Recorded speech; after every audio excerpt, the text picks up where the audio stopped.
ব্যথা করছে চিন্তা। কারণটা শুধু রেজাল্ট না, ছেলে কেমন জানি হয়ে যাচ্ছে। খাওয়া দাওয়া ঠিক মতো করে করে না, কিছু হলেই রাগ দেখায়। সকাল সেই 7টায় বেরোয়, আসে রাত 8টায়। ছেলের মুখের দিকে যখন তাকানো যাচ্ছে না। সব কথা শেয়ার করবেই বা কার সাথে? পাশের ফ্ল্যাটগুলোতে ভাবি আছে, তাদের সাথে শ্রাবণের বাবা তো মহা ব্যস্ত। ছেলেকে সে কি বা সময় দিবে? কি ব্যাপার ভাবি, আপনার চেহারা এত চিন্তা কেন? আর বলবেন না ভাবি, শ্রাবণকে নিয়ে চিন্তা। ছেলেটা কেমন যেন হয়ে গিয়েছে। শ্রাবণকে অনেকদিন দেখি না, থাকে কোথায়? সারাদিন ভার্সিটি কি যে করে। কি করে ভাইয়া? দিকে চোখ রাখেন, দেখেন ছেলে কি করে, কোথায় যায়। ভাবি, শ্রাবণ এত কিছু জানি না ভাবি। অমনোযোগী হয়ে থাকে সারাদিন, কোথায় যায় কি করে, খুব চিন্তা হয়।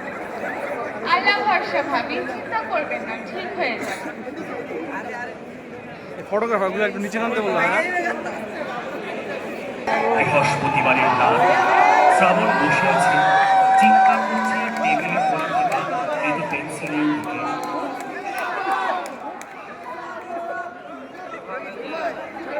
কিভাবে যে বুঝায় মাকে, থাক, তাকে আর কি বলতে। সে তো নিজেই কোনো কিছুর দিশা খুঁজে পায়। আচ্ছা, সবকিছুই কি রেজাল্ট? না, তা তো নয়।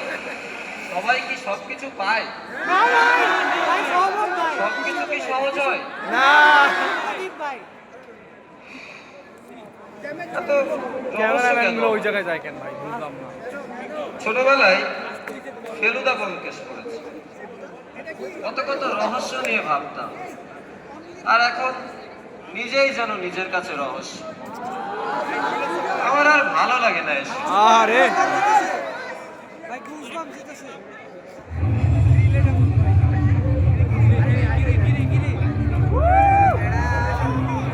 ব্যোমকেশের আগমন,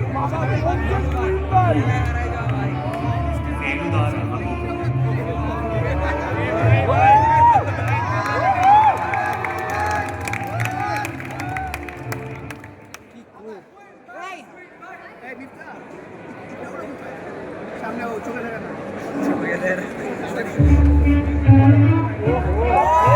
ফেলুদার আগমন।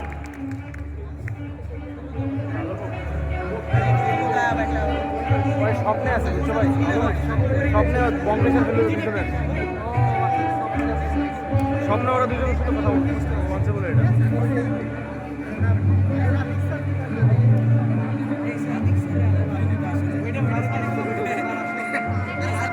ওরা তো পুরো মনে হয় যে ইয়া কি জানি কয়, বঙ্গেশের মতো লাগে, চাদর মতো।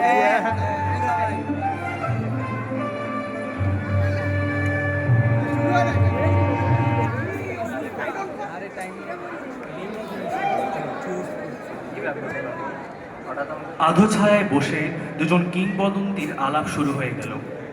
প্রথমেই ফেলুদা তার চিরায়ত গম্ভীর গলায় শ্রাবণকে শান্ত হতে বলল।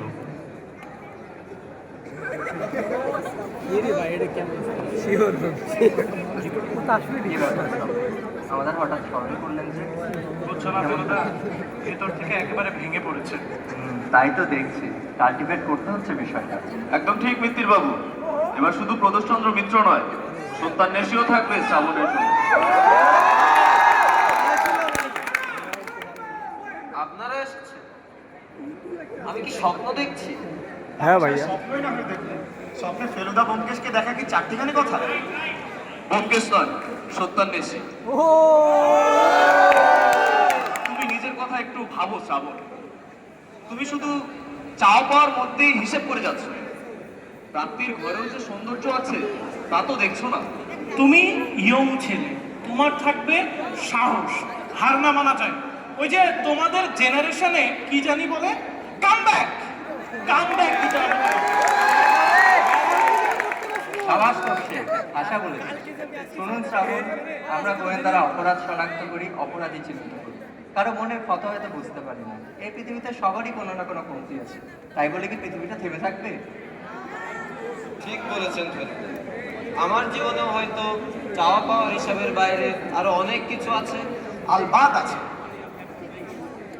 নিজেকে সময় দিন আর ভাবনার দুনিয়ায় নেগেটিভিটি একটু কম আনবেন। আর আপনার প্রিয় ফেলুদা আর ব্যোমকেশ আপনার সাথেই আছে। বলতে পারেন ব্যক্তিগত দিক থেকে। মুহূর্তে সপ্তাহ আসে। শ্রাবণ যেন বুকে বল ফিরে পেল। হ্যাঁ, শুধু কথাই কি কাজ হয়?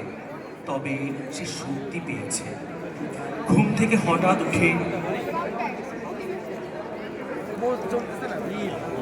ভাই ভালো অ্যাক্টিং ভাই, মাউন্টেন ডিউ। স্বপ্ন ছিল। জি ভাইয়া। যাক, স্বপ্নে তো তারা এসেছেন। যা বললো সেটাই, একটাই তো জীবন, পাইতে হবে।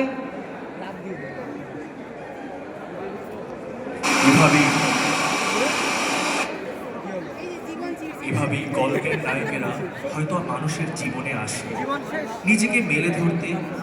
চারপাশের ব্যস্ততায় হয়তো আমাদের জীবনেও কিছু মানুষ থাকে যারা আমাদের স্বপ্নের নায়ক, কিন্তু তারা হয়তো ধরাছোঁয়ার বাইরেই থেকে যায়। ভালো থাকুক তারাও, আর আমরা তো